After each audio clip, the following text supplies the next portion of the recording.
first of all, the first thing I noticed was, is that E.T. taking a lead role? I know, that's what I said. I'm like, E.T.? And then so like you getting an opportunity to talk, and it's funny because she can't talk either way. She's funny. She just doesn't know how She don't know how to talk. She don't know how to talk. Because it was awkward the way she was saying. It was so awkward. You made it sound cute, but like it was actually awkward. But it was like she was trying to be cute, yeah, but it was awkward for sure. It's funny. It was funny because it's like, look at E.T. try. It's like, you know, when your first time trying to like sound corporate. Yeah.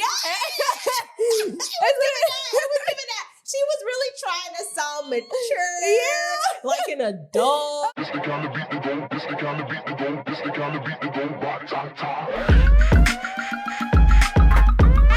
Blah, blah, blah, blah. Blah, blah, blah, blah. Blah, blah, blah, blah. Blah, blah, blah, blah. Welcome back to another episode of the Petty Headquarters. I'm your host, Tiana Locke, and this is Jesse Strange. And we are back at it again with finally a Baddies recap, y'all. Yes, finally. But for those of you who are new, welcome. We're the Petty Headquarters podcast. We cover things like Hollywood culture, internet culture, reality TV, and like today, Baddies. Exactly. I know this is long overdue. I know a lot of people have been waiting for this. Yes. And we are finally here to talk about Baddies, episode 8, 9, and 10. Yes. 11 and 12 would be for the week after. Right. So 11 comes out tomorrow night. Today is Saturday. Yes. But we're doing 11 and 12, and you know, we'll be back to our schedule. Right. It's been a while since we covered Baddies. We took a nice little break. We did. Yes, it was needed. It was needed because I feel refreshed. Yes, I feel ready to like talk my shit. You feel me? A lot of people have been asking, we need to see your opinion. We need to see your opinion. Yeah. And I was wondering what the problem was. Yeah, like what the fuck happened? Why y'all want to know our opinion so bad? And now I know why. We have a lot to unpack today. Lord have mercy. We have a lot to unpack. Yes. And with that being said, let's get into this week's dose of mess, y'all. Mm-hmm. All right, so episode 8 takes up where the girls are at rehearsal. Yes. And obviously the last episode ended with Rock and Mariah and Tesehki and that whole blow up. Mm-hmm. And of course it continues into the additional blow ups. Yes. We have Lex and Tommy, you know, they getting over their little situation. Uh-huh. Then Mariah out of nowhere sneaks Amber. Yeah. Which I was shocked. I didn't know. She said, that's for my friend. That's for my friend. But I'm like, what the fuck happened? And which friend is she even referring to? E.T.? And I don't know. I never know with Mariah Never Lynn. know with her. She's always on some weird, sneaky, just weird follower shit. Mm-hmm. Like, she's always, I don't know. She's always on some fake shit. Like, for real. Like, she just be playing that game. Yeah. So I didn't know why she snuck Amber. Yeah. But obviously Amber was like, all right, now she's trying to get to her. Security's not really allowing Amber to get to Mariah at all. Mm-hmm. Which we end up finding out later that like Amber shows a text message from Mariah talking about, look, this fake ass bitch, she was showing me love 4 years ago. In my DMs. In your DMs. Yes. And now here we are. She's fake. And I'm like not surprised because at the end of the day, it's Mariah Lynn, and this will not be the first time you hear me say that. No, literally. I feel like every time we talk about Mariah Lynn, it's always some flip-floppy fake shit. Like, she just does shit for TV. Yeah. And that's it.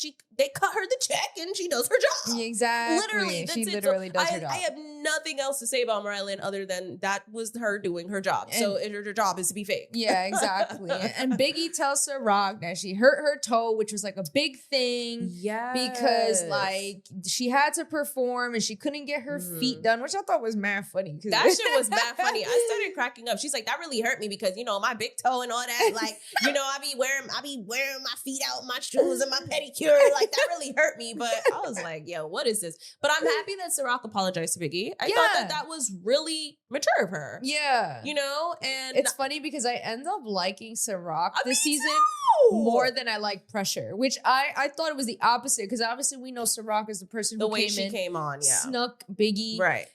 But like, I don't know. I'm really fucking with Ciroc versus She's Pressure. funny. She Yeah. actually has personality. She and I think does. that's what I like about Ciroc. Like, she Mhm. just be saying shit. Yeah. But it be mad funny. And like, she really don't care. Uh-huh. So, you know, Rolly is trolling Summer because Summer makes an appearance there at the Mhm. rehearsal. And of course, everyone is just going off. And Rolly's trolling Summer about her lake house, which I don't even understand why these girls are so mad. I know. The lake house is beautiful. But why do you, Gorge. how can you troll someone for getting property? That's what Summer said. When Rolly been on how many seasons and barely got anything?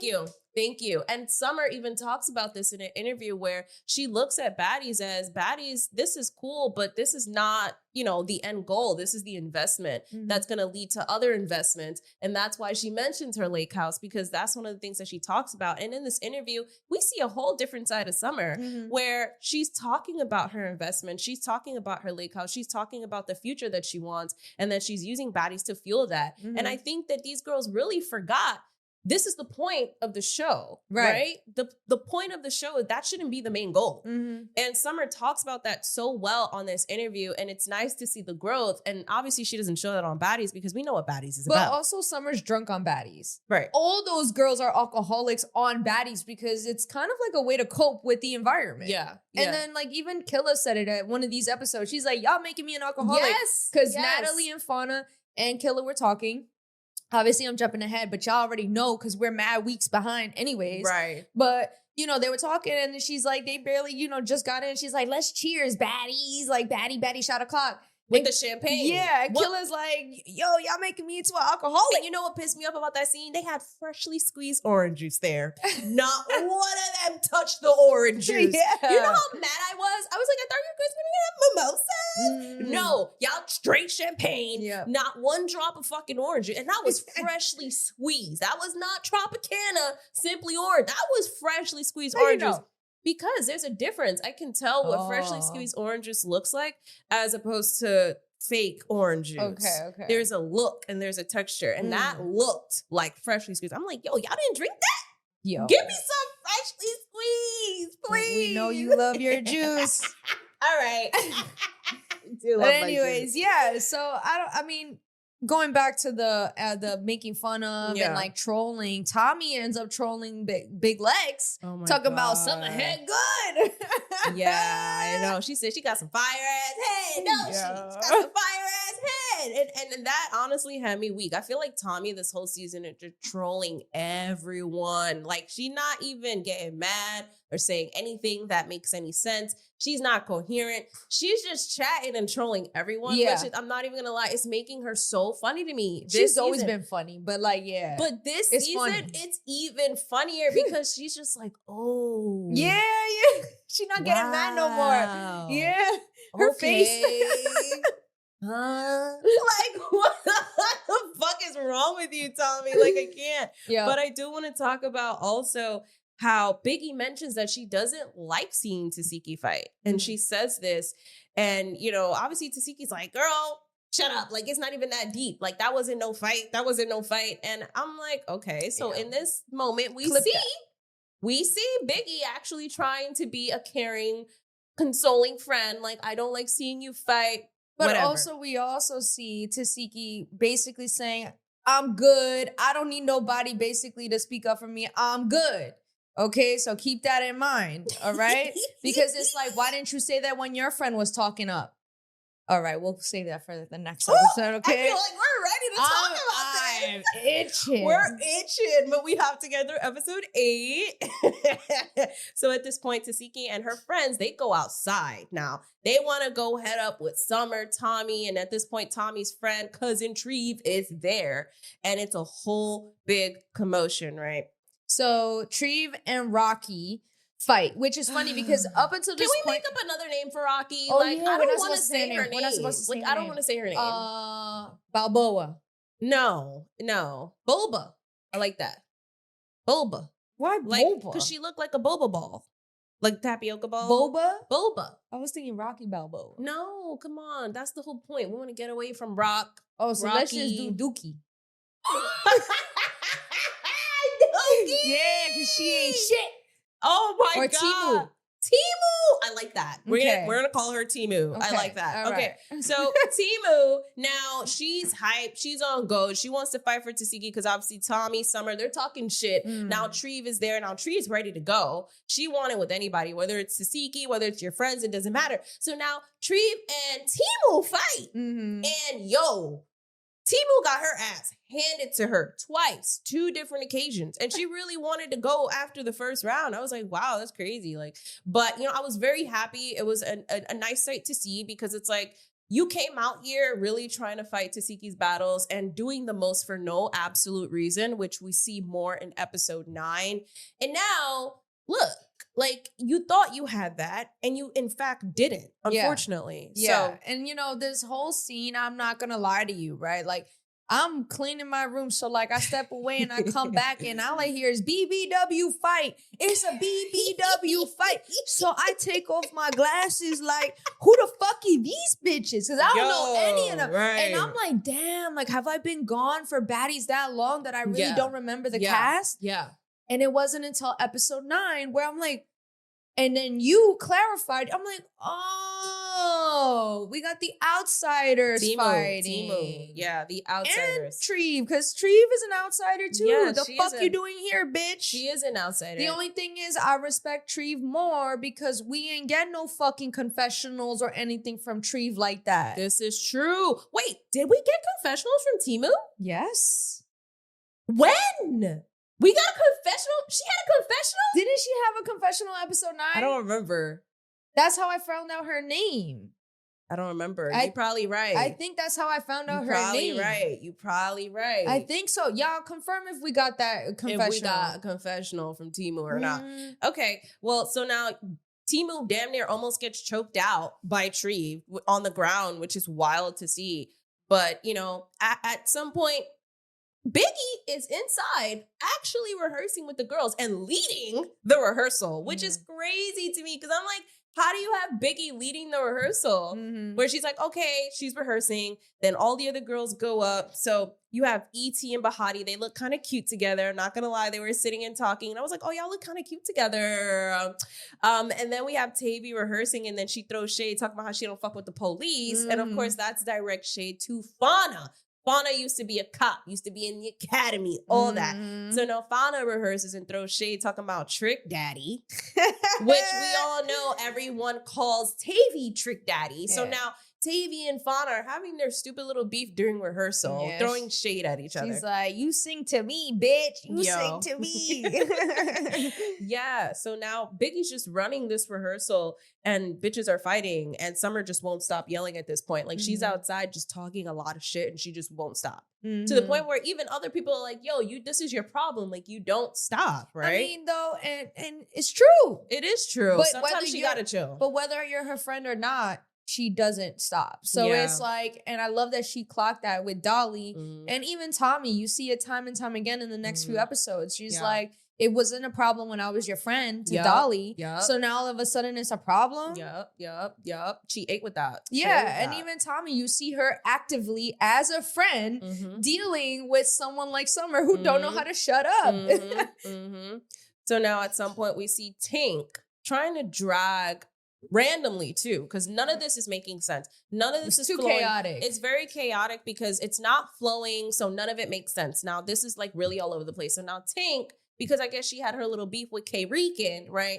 She goes to Biggie and she's trying to drag the wig from Biggie. So now Biggie and her argue because Biggie's like, I'm just taking, I don't know whose wig this is. I'm just taking it up. I'm cleaning up the area. It's too much wigs on the floor. And then Tink is like, why won't you give me the wig? Like, why you not giving me the wig? If I want to take this bitch's wig, I'm going to take her wig. So Biggie's like, okay, but you already fought her. Like, what is the point of you wanting to take her wig? Like, just, I'll give the wig back to her. And then Tink's like, what the fuck you have the wig for? Why, what, you on her side? Like, so now they have an argument based off of a fucking wig. And I'm like, this is the most female shit. Like, I feel like Baddies is really some female shit, like in jail type shit. Like, why are you arguing over who the wig, like what? Like the girl whose wig that is and not even there fighting about it.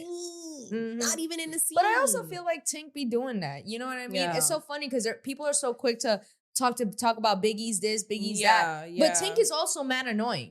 How long have we seen her have beef with K-Rican? This is true. And this has been dragged. This is three seasons now. Time and time again. Rican ain't even there to fight for her wig, and she fighting with Biggie over it. It's like, y'all talk so much shit about Biggie. I don't hear not enough talk about Tank being annoying about that. You know what's crazy? I feel like I do hear a lot of talk about Tank. Do you? I do, yeah. Like if we're gonna be real and stick to the numbers, I think obviously Biggie is more of a fan favorite than Tank. Mm-hmm. So people do talk shit about Tank. Mm. However, the cast members are on the show may not talk about Tank as much as they talk about Biggie. That's true. Yeah. Because they have their favorites. Because what? Biggie's a prima donna. Yeah. And she has more motion. And Tank just stays in line because she got no motion at all. Yeah. So as Biggie and Tank, they're going back and forth. Biggie then brings up the fact that Tank just be defending Natalie online and always has Natalie's back. And it turns into a really dumb argument. Where they go arguing for a while. To the point where Lex comes in, then they arguing about whether Biggie shared her food in Korea or whether they allowed Biggie to go with them in South Korea or not. And I'm like, okay, now this is getting really childish. So of course we go on to the next scene where now there is a sound check. And I don't even know the time because they don't say this. It's like 1 hour before the show. Well, DJ Sky does say it's an hour, that they have an hour left before the show, but that doesn't tell me how much time they were there before the actual show. So all we hear is that DJ Sky says it's an hour before. So I don't know. They could have been there longer, or they could have been there an hour before and was just doing sound check. Kind of sounds on brand, seeing how they show up late to everything. But the girls are there. Natalie performs, does her sound check, and everybody does all of that. And I'm not going to lie, in this moment, I was thinking to myself, they really be fighting, not rehearsing, and then doing a fucking half-ass last-minute rehearsal based off of what I'm seeing. And that's crazy. And this is why Biggie don't be playing no games. She's like, I want to perform. I want to rehearse because like there are certain songs I haven't performed before because she performed a new song. I was so fucking happy to see. Yeah, it was good. Shout out to Biggie for performing the Spanish music, standing in her Dominican light, representing Latino culture. The same people that was saying you talking that Guada Guala shit. She's the best performer. I will never let that go. Never forget because that. I could not believe Black culture making fun of a Latino, right? And granted, whatever, y'all can say what you want about Dominicans, but that's not what we're talking about here. It's like y'all experienced the same type of isolation and y'all came for Biggie, and now look at the turn. Biggie not rapping. She rapping in Spanish. Yeah, she's crazy. rapping to the Latinos. Shout out to Biggie. Yo, I saw that song and I'm like, yo, that shit is lit. But what's also more upsetting too is that, she's speaking Spanish, but she's also recognizes that she's Afro-Latina too. And they totally disregarded that side of her too. Absolutely. Which is even more mind-boggling. That's actually a great point. They disregarded that whole side about her too. And just focused on like you speaking that Guala Guala shit. And I'm like, yo. Instead of understanding that in the Latin culture, there are literal Dominicans that do not even want to claim that they're Black. So and the Biggie claims that. Right. The fact that Biggie represents that, you really shitting on her is crazy. Yes. And that's the part that's crazy. Good point. But, so now I want to say Phoenix looked lit. That fucking venue was huge.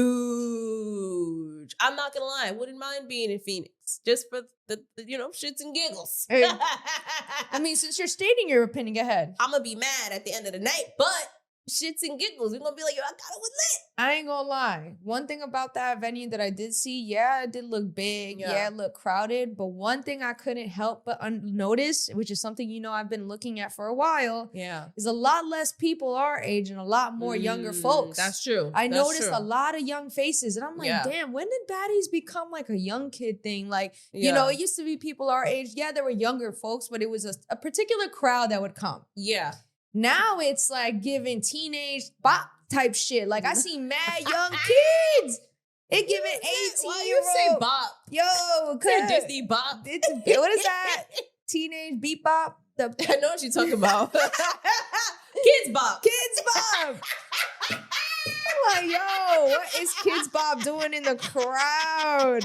Made me feel old. I'm like, I know damn well Baddies We've only been doing this for 3 years. Yeah. Okay. August will make the 3rd year. Yeah. So it's like, it's not that we haven't been around that long to say like I should feel this old. This like, is true. Like your This is crowd true. got significantly younger. No, this is true. So now the girls perform, and I will say Kanaya performed pretty well, actually. I was shocked. I didn't even know who it was. I'm like, okay, Kanaya, you're spitting. You sound good. You know, voice sounds good. Breath control's good, because a lot of these girls don't know that. Where's Kanaya from again? Jocelyn's Cabaret. Oh, okay. Because I feel like she's the one like even the last episode I kind of like least remember. Yeah. Like how do I remember more But of the you know what it is? She the always baddie. changes her look, I feel like. Every time I see her, I'm like, I don't know if it's her. Oh, I think that's what it is, because she's present. Like in the last episode, which is 7, she fought Bahati on the bus. No? Or was that 6? I think that was 6, but she be present. She just don't got personality that much, in my opinion. Because it's like, how do I remember Hurricane M before you? How do I remember TT before you? Like, I don't know. So weird. now the audience, of course, starts fighting the usual, and it's bad. Did you see that slow-mo Yeah. of the girl pressed up against the gate and the crowd, multiple hands grabbing her hair? Yeah, I saw that. That shit was crazy. I was like, this is not fucking cute. But they think that that's what's going to get them on the show, so they do that. And that's on the production, that's on Zeus, that's on Baddies as a whole, because y'all don't put consequences in place. If y'all had stronger boundaries and put more consequences in place for people like that, then people would be on better behaviors, but you don't do that. But it's funny because Rolly stopped the music and was like, hold on, DJ, stop the music. Y'all need to chill, da-da-da. But No, that doesn't do anything. Kick them out. No, the point is, I found it funny that Rolly tried to actually step in and use her power to calm the crowd down. But you hear Lemmy in the background talking about, go ahead, Rolly, keep going, Rolly. And I'm like, yo, he don't give a flying fuck, bro. It's crazy. And That's crazy. People would argue, right? Like, they only paid for a certain amount of time. You get paid overtime for this. But like, let's be real. They had no problem staying extra late in New York. Yeah, this you know is true. what I mean? So I don't want to hear the bullshit. When somebody cares, they'll care no matter the consequences. No, Look this at is Jay-Z he started his concert late, 3 hours late, and he still paid the price, you know, because he cared about the people that paid to go see him. So it's like, at the end of the day, y'all got money. Don't use money as an excuse when you're flying in your private jets and fucking have your own airline just so you can not pay taxes. Get the fuck out of here. Yo, literally. So now the crowd, obviously at some point, we get some type of crowd control, and DTV comes out and the crowd is chanting her music, and that shit was lit. So I'm thinking, damn, it must be crazy to even feel that. Like, just that, oh, you bitches think you tough or whatever the fuck. They was just chanting her shit. And that was insane. Yeah, and then this is where we get the black screen, or? Yeah, this is where it pans to the notes of like what happened to Summer. I guess Tesehki's friend Tay ran up on her outside of the venue because she saw her. And I don't know, I was hearing that Summer got jumped, but now We know. that it was just Tay. Yeah. So I guess Summer felt like she got jumped. Yeah. And you know, we then see Summer going off and she's upset and she's like, I want to leave. Like, I'm not performing. Fuck that. Bring me my this, bring me my that. She calls up her friends and she's like, no, they just try to jump me. You gotta come. And all of this Cops crazy. show up. Yeah, the cops show up, which is really insane. Phoenix definitely was a crazy night. Crazy fucking night. Yeah. Mariah performs her new song with Tank, which I thought was actually good. One thing about Mariah, she could perform. It's just unfortunate that like she's not really as focused on performing because I guess that doesn't pay the bills as much as being a reality TV star. For sure. Yeah. But fuck Mariah. Stunner girl! Stunner girl! My heart. She looked good.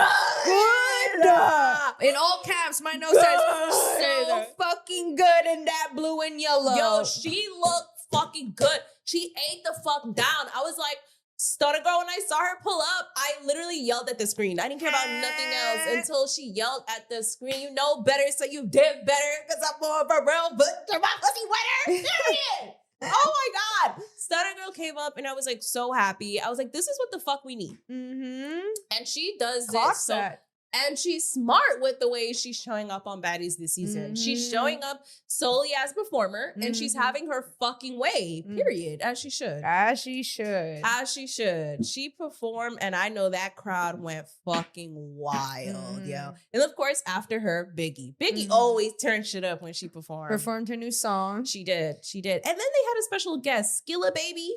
Girl, I don't know who that is, but it seems like he's really popular. Maybe like in the younger South, crowd, in the South, because like Dolly was like, "Yo, that's Skilla Baby." So I don't know if maybe like that's like a certain type of like hip hop that's like really popular with like I don't know where she's from, but I don't know who that is. Y'all probably know who that is. I don't know who the fuck that is. I don't know, but and this is where we go to the back, right? Yeah. This is after the show. Yeah.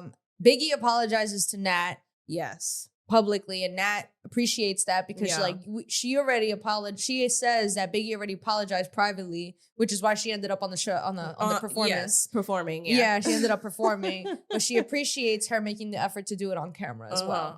And I appreciated her doing that too because Biggie, you know damn well you and Nat make money together. That's like your most important thing in your relationship. We make money together. Yeah. So you better put your pride aside and like, yeah, you ate that little 1-2, you did, but like it's just you just have to keep those relationships. I think at the end of the day, Biggie's a businesswoman, yeah, just exactly. like Natalie. And Natalie knows that's why she apologized to DTB. Exactly. Same shit. Exactly. Same shit. Period. So Nat, I want to say she comes out last headlining the show, but then they played the song with Baddie Bad, right?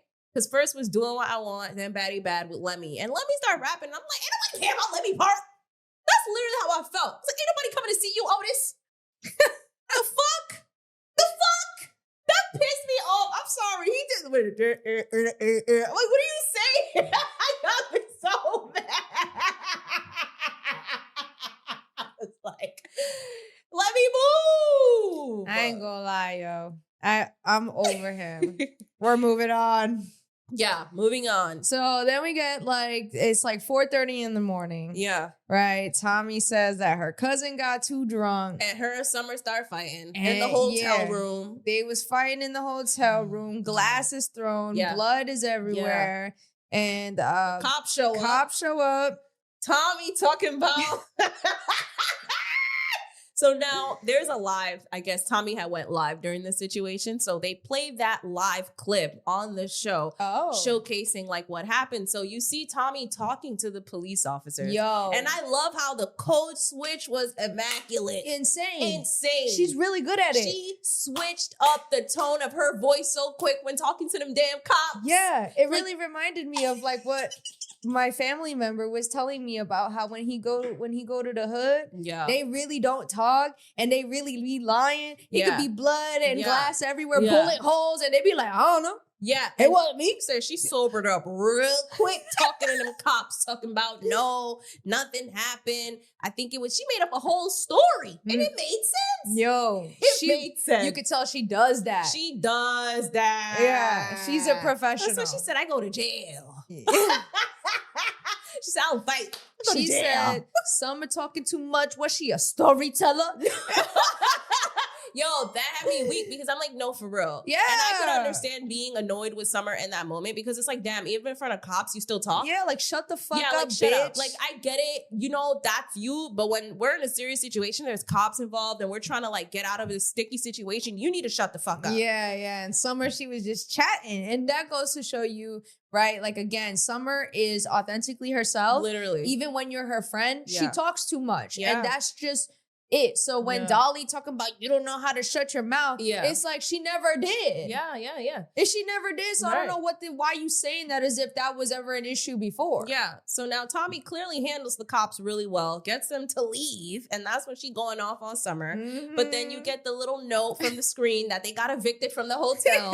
So I'm like, oh my God. Yeah. So now Natalie, Rolly, and DTB, they meet up, right? And Natalie, she's just so funny. Because I feel like she just be talking to talk at this point because she's like, I don't like how the girls are bringing outsiders. I don't like that. But I'm wondering, do you really not like that? Or are you just saying something because, you know, this is your scene with your other cast members, you know, and your employees that you're just saying that shit? Yeah, I think she's just saying Me it. too. But she also ordered 3 shots and a margarita. So I just want to like keep keep the clocking on all the alcohol, because I feel like, you know, a lot of the times we see these people like going back to summer and having probably a more sober mind in that interview. We actually get to know who they are. In this shit, they're all drunk as fuck. Always drunk. Always drunk. And now, you know, Natalie is also, she brings up not DTB. She brings up Biggie while talking to DTB. And she says that she doesn't like that. She uses the platform to accelerate herself, which I'm like, isn't that what the platform is for? Also, how are you going to say that in the same breath, but then on the next episode or later on, wherever episode, she meets up with Stunner Girl, talking about, how can we get you on? It's boring. And Stunner Girl's like, pretty much, honestly, she said cut a check, but I don't think even a check is going to give her, like, she's going to ask for such a big amount that you're never going to cut the check, because I think that's the point. The point is she doesn't want to do that. And you still fucking with Stunner Girl, but Biggie tries to set a boundary, and it's like, oh, look at you. And that's the problem with like the anywhere with people who are haters or people that, you know, they build someone. They get mad when they build someone so big that now they want to do their own thing or set their own boundaries. And it's like, there's a little bit of hypocrisy in that. You know what I mean? Because the difference between Biggie and Stunner Girl is Natalie did not build Stunner Girl. Like, Stunner Girl was always a rapper doing her shit. That's true. Making her own fucking money. That's true. Didn't even need baddies like that. People knew about her before she went on Baddies. That's a good point. Right? Biggie, Natalie did help her a lot. So I think every time Natalie feels like she's had a hand in helping someone, it's like, well, you got to do this and you got to do that. Don't think you're above the program. Don't think you're above the program because I made you. That's how she treats people when she feels like she had a huge hand in helping with their success. Not cute. So Natalie then goes on saying to the girls that she had to fight.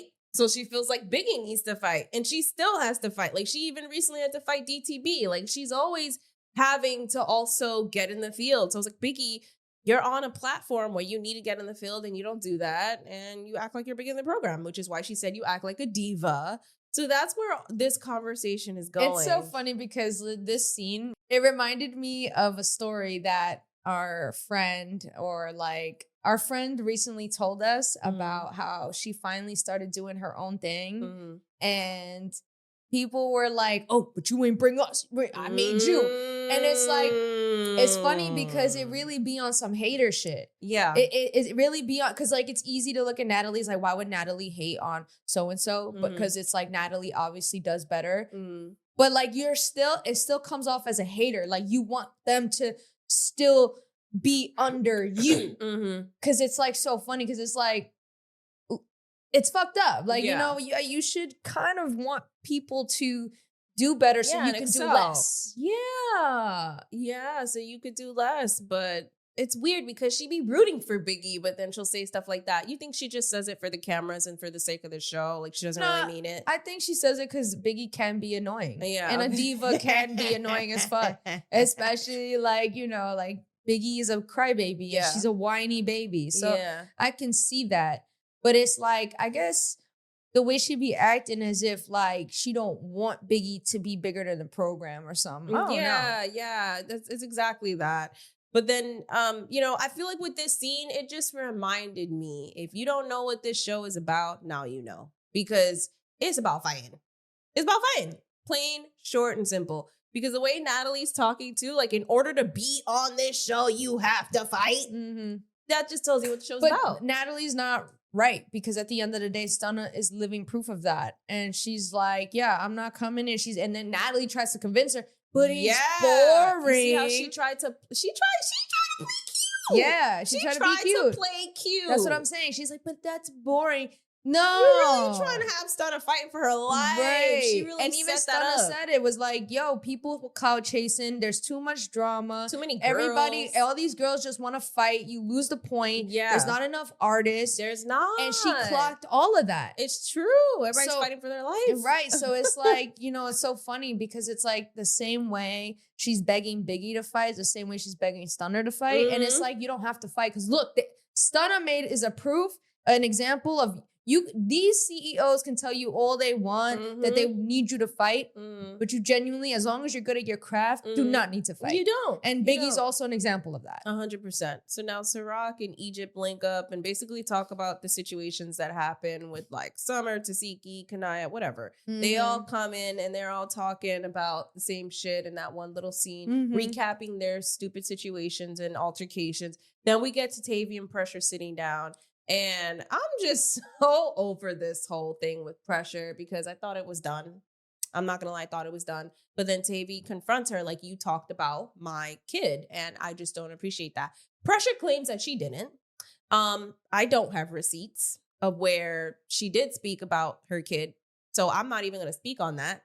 But this is what Tavy's saying. So I wish in this moment that Tavy pulled out the receipts because I just like, I don't know. I low-key feel like Pressure's a liar. Low-key. So I'm just like, okay, where's the receipts? But she didn't pull out the receipts.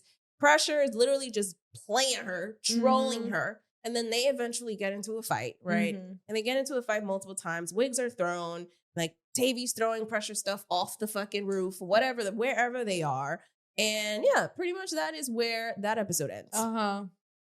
Any thoughts on that? No. I'm over Pressure. Are you over Tavy? No. You're not over, you're over Pressure. Over Pressure.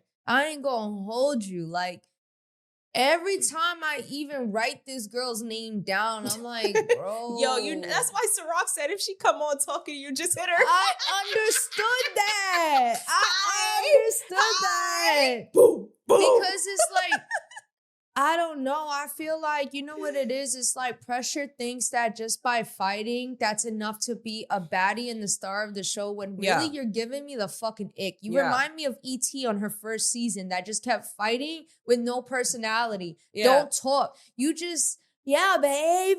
Babe. I'm the star, babe. Why'd you sneak me, babe? I do think Pressure has a little bit more personality than E.T. Let's be real. She got a little bit more personality than E.T. because the way she was trolling Tavy was ridiculous. I was kind of laughing.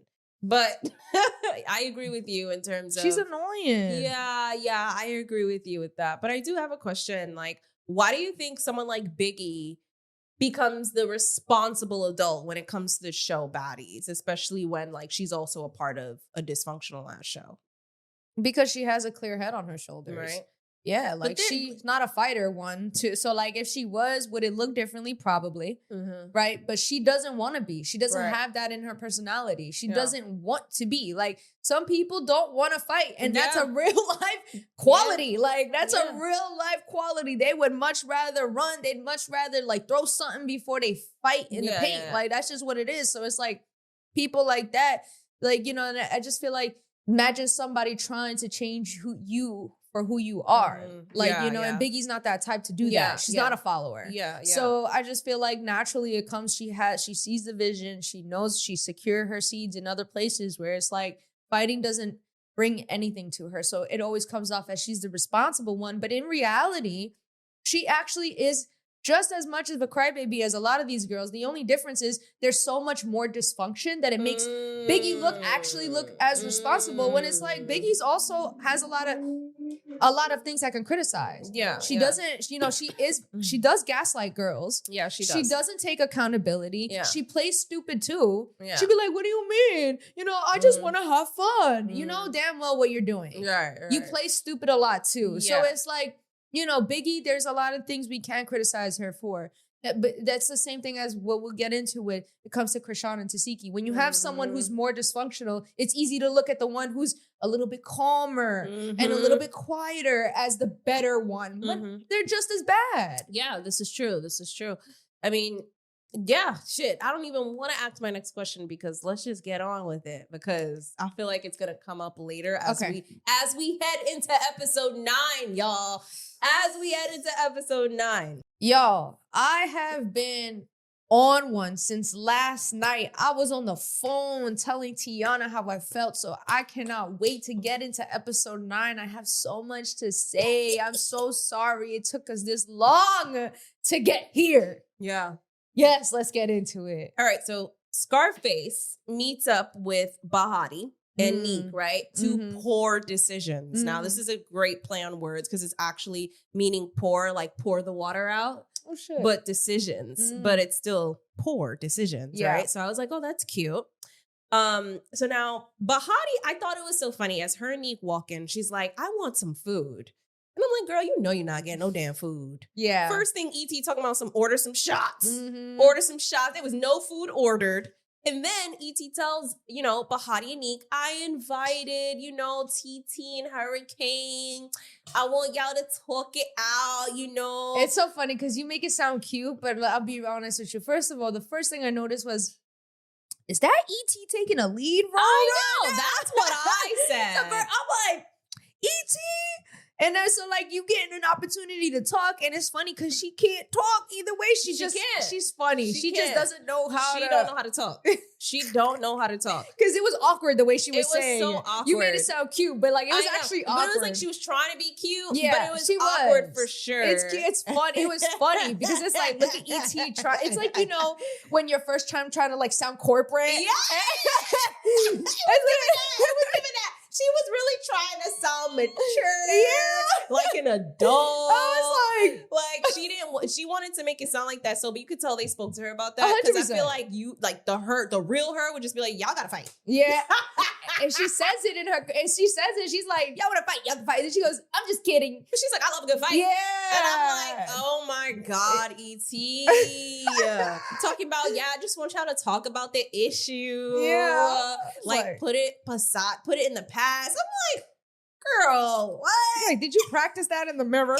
Yes, it was giving she practiced that, Yeah. right? She practiced that. So, I'm happy. Sorry, Mhm. but I am happy to see her try. me too. I am, because it's like, it's nice to see that you're coming in for using that platform for a better opportunity and redeeming the way you acted the first time we seen you. Right, exactly. So even though it's awkward, I will never knock a woman for trying because I appreciate it. And I did. It was funny, but I liked it. I will not lie. It was awkward, but I liked it. Yeah. So now TT and Hurricane, they come in walking cute, hair laid, heels, all that. TT talk about hi drunkies. Yeah. So I'm just like, okay. As the girls are sitting there at Poor Decisions talking about their differences, TT says that she has no issue with Bahati. Now, Bahati basically says that, she has an issue with TT because she felt like she kept coming for her friend, and she's talking about Neek, right? And she's referring to on the bus when she kept trying to basically bully her, like, oh, you say you don't want to fight. Why you don't want to fight? Because your hand fucked up, all that shit, right? Now, Neek is saying that she also has no issue, and she explained that she just wanted to take the wig, and she's talking about her issue with Hurricane at this point. And this is where Neek was getting caught up in all of her bullshit and all of her lies in this back and forth, because what she was saying was making no sense. And I feel like in this scene, Hurricane was clocking every single thing that she was saying. So Neek was saying that she wanted to take the wig and admitted that she did hit her. But on the bus, she said that she didn't hit her. Yeah. So now Hurricane was like, okay, so you admit that you did hit me. This is exactly why we fought. So why did you hit me? For like no reason. Neek doesn't really have anything to say. She was just saying, because you're like pulling the wig for me and I'm trying to get my friend's wig. So like, yeah, I did hit you. Right. So now Neek is not apologizing. And I feel like that is probably what would have made the situation better. Because I'm thinking to myself, like, if you're going to admit that you hit her, just apologize. Neek came in as a lying hypocrite asshole. Yes, and this scene is really showing it even more, because the scene with Amber and everyone else, when you were like, how we need to stick together, now you're saying, I don't have nobody's back. That was already very telling for me, but this told it even more, that you didn't even know what to say as Hurricane just caught you in two different lies. And it's funny because it's like thinking back to Jocelyn and how she always had an issue with Neek because Neek was like very selfish, she would say. Selfish, thought about herself. Yes, and then play dumb. So it's like funny because you're seeing again those qualities show up here. And then try to act like you're in charge of every single thing when no, this is Jocelyn's show. And I understand why Jocelyn had an issue, but she then goes on to say that Hurricane jumped in a fight where Hurricane was like, what are you talking about? I was already in a fight. Me and Bahati were fighting. How can I jump in a fight that I wasn't fighting in? Yeah. And I was like, yo, period, Hurricane. Yeah. I don't even fuck with you like that, but period. So I'm like, Neek is not making any sense right now. So now TT, she don't care. She like, I need that from Bahati. Threw a drink at Bahati, threw which a drink. started the fight. Yeah. Bahati fights TT. Hurricane fights Neek. They're Yep. throwing water. Yep. The drinks are everything. It's a just chaos. yeah. It's all chaos. hell breaks loose. All hell breaks loose. But I Okay. do want to note something that I didn't realize. So Hurricane tells Bahati that Neek was the one that told Ciroc that Bahati was talking shit about Kanaya. I had to rewind that 3 times to make sure I heard that correctly. So when Hurricane said that, I was like, wait, did Neek also instigate the situation that happened between Kanaya and Bahati? So now it makes me think, like, what the fuck is really going on? Why would Neek tell Ciroc something like that? And Neek never cleared that up because obviously everybody's talking over each other. So now I'm just looking at Neek like, are you just instigating and hiding your hand type shit? That's what she looks like. She It's- always does. Like she's been doing for a bit. Right. So I'm like, why would you tell Ciroc about that? And then Kanaya, that's why she confronted Neek like, hey, like, your friend hit me. And we fought because of you. And you didn't have my back. Right? But now I'm finding out that you're telling Ciroc what? Yeah. So now this is looking really bad for Neek in this situation. Just a very messy, he said, she said situation where I'm like, all right, man. I ain't gonna lie, I lost it at the he said done. I can't Girl, keep up with the back and forth. I rewinded it 3 times to make sure I heard right. Because I was like, Yeah. did I just hear that? Yeah. She told Ciroc what? Yeah. So like at some point, because everyone's fighting, ET coordinates for Hurricane and Neek to have a one-on-one. And Hurricane ends up looking crazy. Bloody Obviously, nose. Neek fucked her up, gave her Yeah. a bloody nose. This is so exactly. bad. This is so bad, yo. And then Neek after that, she's like, I'm done. She's not doing nothing else anymore. This is what you wanted. I didn't even want this. And now look at you. And of course, there's just back and forth yelling at each other. So at some point, TT and they leave. That's it. That's the end of the scene. It's crazy how they have these scenes just to have these girls fight. Like, you meet up just to fight. You don't meet up to drink and have a good time and let things progress. No, you meet up to fight and bang and leave. Yeah. That's the scene. That's Baddies USA chapter 1 and 2. It's fucking crazy. And then you have people in the background looking at them too that was at the spot just looking. And I'm like, oh God. So Tommy now, we get, this scene, Tommy and Summer are sitting down talking. Summer's hooked up to IV fluid. Yeah, she's getting an IV drip. She's getting an IV drip. Tommy's getting it too. Then Amber come in and she get hooked up too. Yeah. And the first thing I think to myself is like, yo, this show is fucking nuts. That you have to get an IV drip. I feel like that's like a more of a Tommy lifestyle healthy thing. I know it is. I know. But when you're on Baddies, it just makes it changes the vision for me. Remind you It of the Diddy? changes it just like you're getting so fucked up that you got to watch your health. So it makes me think of that. Like it changes the definition for me. Like, yes, we know it's health, it's wellness, it's lifestyle. But when I see that on Baddies, my brain automatically thinks because you're getting fucked up on Baddies, you need an IV drip. You know what's funny is that the first thing I thought about was like, this is what Diddy had Cassie and all them bitches do when he would run them down for like 48 hours and they was all depleted and shit and would sit there and have to get an IV drip. Doing all them damn sex parties. So that's Allegedly. what I thought about. So now Amber comes in and this is where she mentions the 11 needles in her face with the stitches. And again, so now you see the placement for me. They're getting an IV drip, and then she talking about 11 needles in her head. Now I'm looking at this like, you bitches be getting fucked up for a check. You bitches be getting fucked up for a check. And that is insane to me. So that whole scene just made me think of that. Yeah. Like how fucked up these women get that you need an IV drip. Or you need the 11 stitches. Yeah, like, and it's just so regular. or that the IV drip ain't that bad because you got 11 stitches. So it's like, this ain't bad. Like, right. this is actually great. Because Tommy talk about she's scared of needles and she being a drama queen, and that's how it came up. Yeah, where exactly. Amber's like, I got 11 stitches. I'm going to get the IV drip. So So this is also the scene where Amber shows them the DM from Mariah and says that she's fake as fuck. How you want to be my friend and then want to sneak me. Yeah. And I think that's all they talk about, right? Yeah, that is. And then, they show the messages and she just says that Mariah Lynn is a follower And yeah. Oh, what she says that I like, she says that, she switches up when she gets around Tesehki. The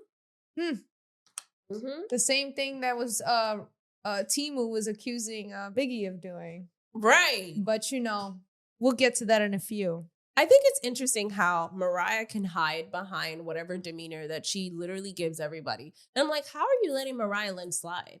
She must be a great strategic manipulator because she just stayed manipulating all of y'all. Like, how did y'all not see that with Mariah Lynn? How do y'all not see it? Because she's been the main one that did the first one to do it. Buddy with Tesehki, jumping in for her when she fought Marsh. All of that was strategic. Like, how can you not see that? I think it's because Mariah is connected with Natalie and who she connects with. She's been in the program for a while. Yeah. And a lot of these girls keep their friendships because they're connected. Yeah. Not necessarily because they like each other. And this is why, when Biggie in that argument says, we make money together, Temu wasn't wrong to clock that. She wasn't wrong when she clocked that because it's true. We're industry friends. We're not real friends. But we not there yet. We about to be. Biggie and Mariah are at the arcade. Okay. Mariah says that she has a bone to pick with Biggie. And because, you could tell Biggie doesn't want to hear it. No. Biggie gets defensive. She's trying to play stupid. She's like, but I want to play a game. I want to play. I'm not going to lie. I felt her because if I'm in the arcade, we on Baddies. It's a toxic ass show. We finally get time at the arcade and I want to fucking play a game. Don't talk to me about no fucking Baddies. No. Let me play my fucking game, bitch. In the confessional, Biggie talks about, well, we're in an arcade. Can we not talk Baddies for like 5 minutes? Or did she say that to Mariah? Yeah, like 5 seconds. No, in the confessional. Yeah, and I'm just like, Biggie, that's stupid. That's like literally clocking into work talking about, can I just not work for like 5 minutes, please? Like, people do that. Yeah, but then how does that make you look? You want to talk about, you want to be respected, but then it's like, you know what I mean? Like that's weird to me. If you act like you're hanging out in South Korea with Mariah and doing that, like you're on camera. Yeah. You have baddies everywhere. You're working. This is baddies. Yeah, you're working. What do you mean? Let's not talk baddies. Yeah. What does that mean? That's crazy. You're on baddies. How you telling me don't talk baddies while you're on baddies is crazy. Yeah. So now Mariah is saying that her and Biggie have a love-hate relationship. Right? And she's basically trying to talk to her about a bone she got to pick with her. Biggie just keeps ignoring her. Yeah, because she's like, I want to have fun, and you're being negative. Yeah. Yeah, that's what she said. She's dismissing her, pretty much. She's very dismissive. And you can see throughout the interaction, Mariah's getting frustrated. She is, because she's trying to talk, and Biggie don't want to talk, and Biggie keeps talking over her and cutting her off. And then Tesehki at some point comes in the background, and then Biggie uses that as an excuse to, again, change the subject. I'm like, sister! Yeah. And then Mariah, I found interesting. She said, this is what pisses me off, you dirty fucking bitch. Or she called her dirty bitch. Not even a stupid bitch. No. A dirty bitch. I was like, from the soul. I was like, oh, you really don't fuck with Biggie for real. Yeah. That's how I felt. Oh, no. I was like, oh. Like, tell me how you really feel. So aggressive. Yeah. You said some fucking dirty bitch or some shit like that. Didn't she say dirty fat bitch or some shit? No, she didn't say fat. Okay. Because shit could have fooled me. So, dumb dirty bitch. That's what she called her. Dumb dirty bitch. Yeah, it came from the soul the way she said dumb it. Dirty bitch. I'm like she said the D's and the B was very hard. Yeah. Dumb dirty bitch. I can't even do it. I call my friends dumb bitches. But dirty bitch. Damn, like you really don't. Like, it's deep. It's deep. So, Mariah is basically she's over it. She feels like Biggie's being extra and like Biggie doesn't want to listen to her and Biggie wants to play a game, not talk baddies. And so Mariah's trying to tell that to Tesehki.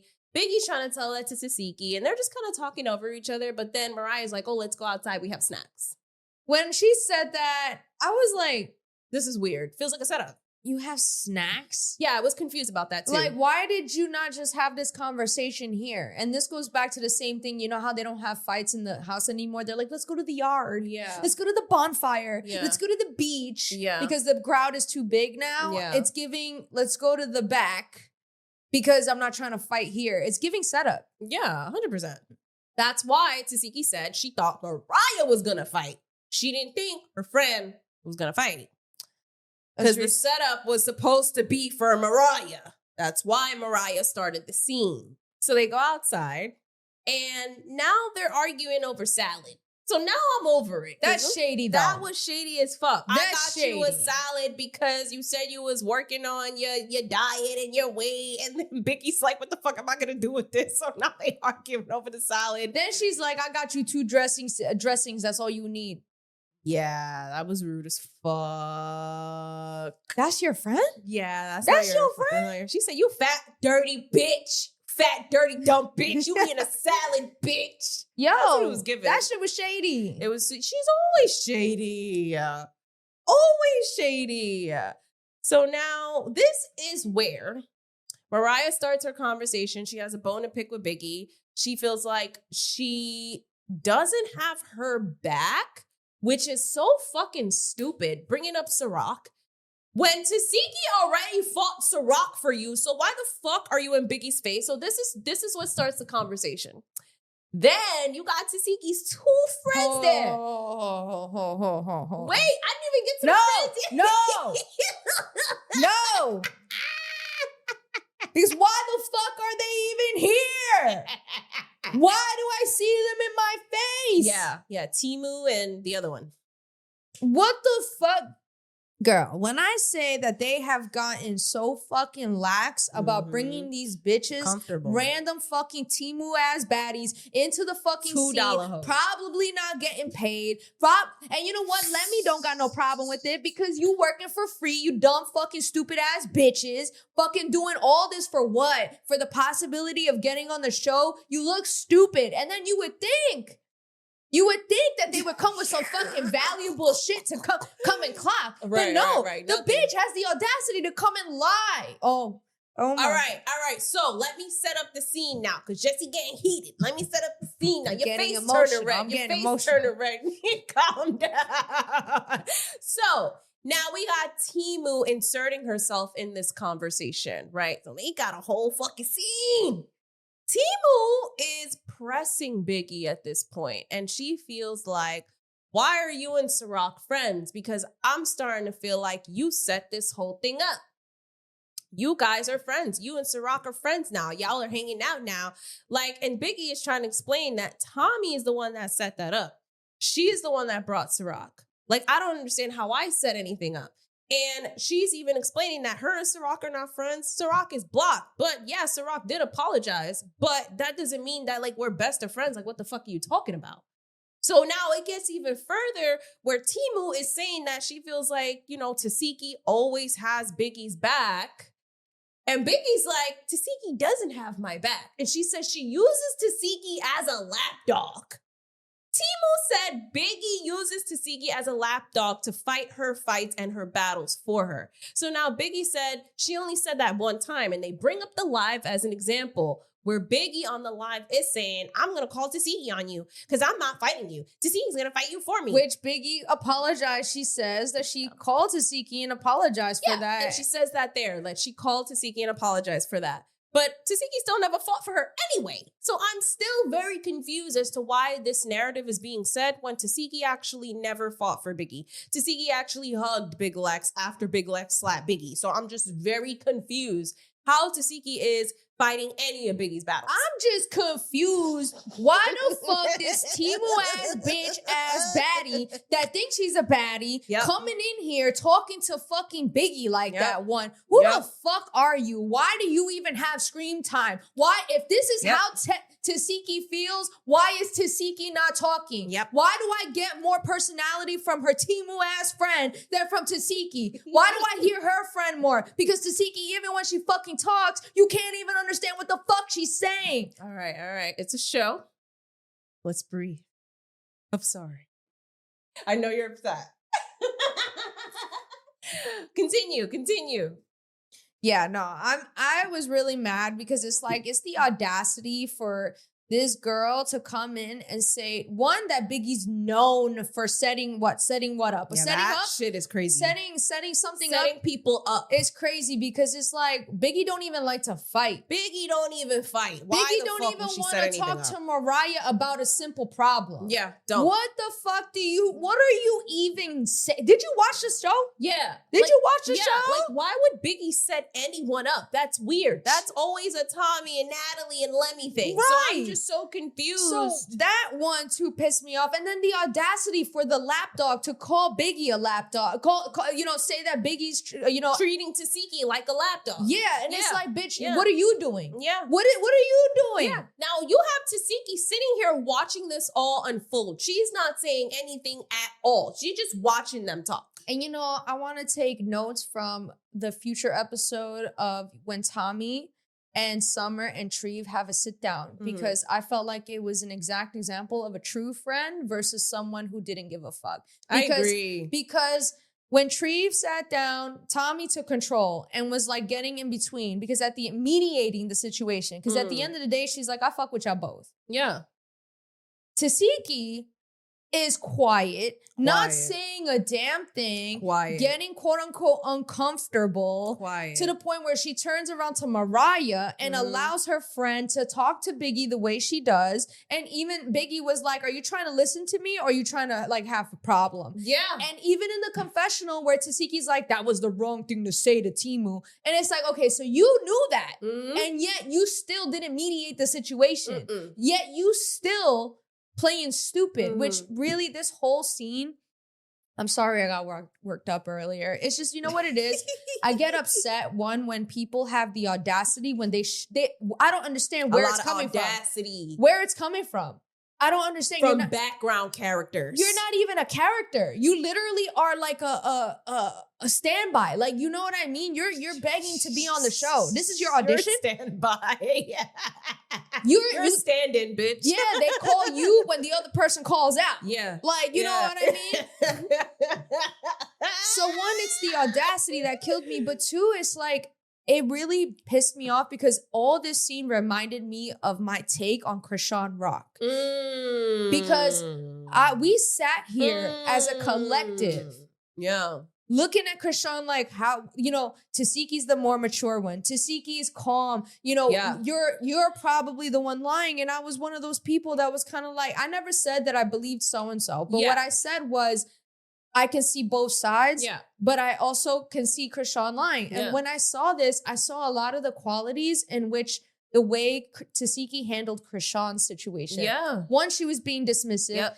Okay. Two, she played stupid. Didn't take accountability. Krishan got upset when Tesehki's friend showed up at the lobby of the hotel and Tesehki was like, I don't understand why you're upset. They weren't doing anything. But look what your friends did. Your friends literally described how they saw Summer and was plotting, dodging security just to get to Summer. And and Krishan knows Tesehki's friends more than we could ever know on the screen. So it's like you gaslit us as the audience and your sister like she was bugging out for no reason when your sister probably knows what your friends have done and are capable of, and yet you still didn't take accountability for that. You still made her seem like she was crazy, which is exactly how she treated Biggie. She literally, after everything, after her friend attacked her, made it seem like it was Biggie's fault. Yeah.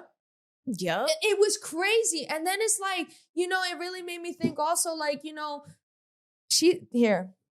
Tesehki said this. She said something that really, it reminded me of a Malone. And I'm going to play the clip here. You guys can ice the rock. I'm highly favored. I'm highly favored. All of us are. We're all got. One thing about me, I'm highly favored, which is exactly the words that Krishan would say when she's in the wrong and got nothing else to say. And she's talking about God. And it made me think about everything. Like,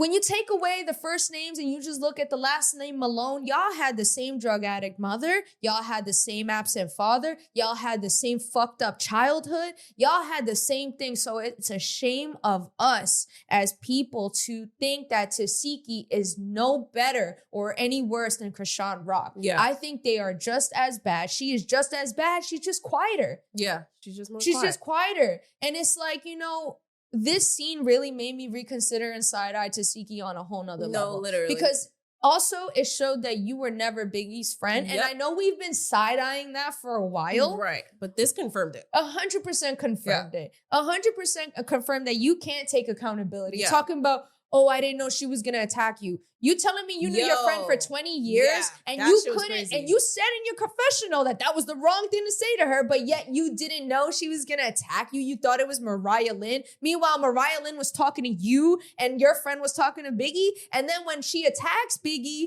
you go to hold Biggie back? Yeah. That shit was crazy. That shit was crazy. So here's my whole take on this thing, man. So I'm not going to lie to you. As I'm watching Temu talk and get more hyped and saying all of these false accusations about Biggie, I'm just like, yo, who you feeling like? Who the fuck are you feeling like? And I'm not gonna lie, I was a little gasped for air because I'm like, no way you just said Biggie set shit up. That is like the most craziest lie you could ever tell. And like you said, do you even watch the show? But to see Tesehki go off on Biggie like that really just made me say, Tesehki's weird. Weird. And I'm not gonna lie, I feel like Biggie and Tesehki's friendship has been done for a long time now, especially in Tesehki's mind.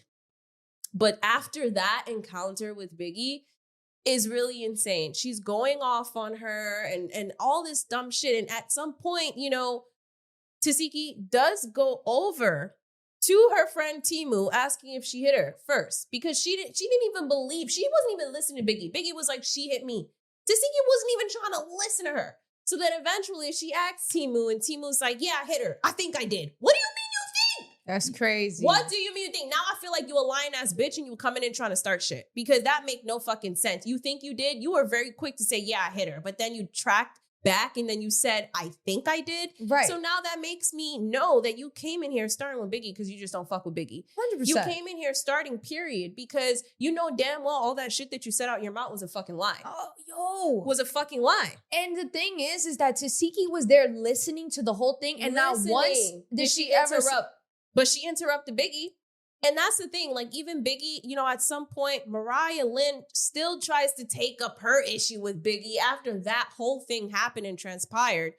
Mariah's still trying to say, you didn't have my back. And Biggie's like, what the fuck are you talking about? Like, now I love the narrative comes in. We fought for you, Biggie. We fought for you. Remember we said last season, they did not fight for her. They didn't. That's why I found this whole They Mariah, did not fight for her. Mariah picking this situation as an actual thing when this has been the friend group that has been the most where it's like they don't really have Biggie's back. Yeah. Tesehki has Mariah's back, Anna Mac's back, but never, ever had that protective energy towards Biggie. Never. Knowing damn well she Never. can't fight either. Yeah, never. So it's so fucking weird. And then Tesehki having the audacity to go in the confessional verbatim say, before I knew it, they were fighting. Yeah, because she said she wasn't looking. And I went and On I rewatched purpose. it. And I saw that she was not looking. Yeah, she was looking at Mariah. She was looking at Mariah. I know, but that doesn't mean Mariah wasn't talking to Biggie. That's what I'm saying. I feel like she did it on purpose. She wasn't looking on purpose. I don't necessarily know if she did it on purpose. She probably really just thought, Mariah, this is your scene to fight Biggie. And thought she was going to do that. That's what she said. You know, they curate these fucking scenes and have them meet them up just for that. We know that. But this whole situation was so bad because even at some point, you know, Biggie, she loses it, starts crying, and she's like, I don't understand what the fuck this is. You know, Tesehki never has my back anyway. Tesehki went on there and said she was going to beat me up. And then Tesehki was like, that's not true, which I thought was weird because didn't you post online saying put your paws up? So now I'm just like really confused. But my thing is, even if this was Mariah's scene, why the fuck are your friends here? Tell me you're not sending her up. It'd be one thing if your friends came from the fence and they were not in the scene. But there wasn't, or if they just walked in the arcade and they just attacked Biggie. Then you can tell me you didn't know. But the fact of the matter is you allowed your friend, you allowed me as the viewer to even remember this bitch's name, to really, this bitch had a whole fucking scene. She talked more than I've ever seen Tesehki talk in my life. Yeah, it was so much words. She talked a lot. To the OG, the lack of respect. And then I'm like, you telling me you didn't know your friend for 20 years was gonna hit Biggie? Please, girl, save me the fucking bullshit. I see right through you. I see how you play. I see how you still, even now, cannot take accountability.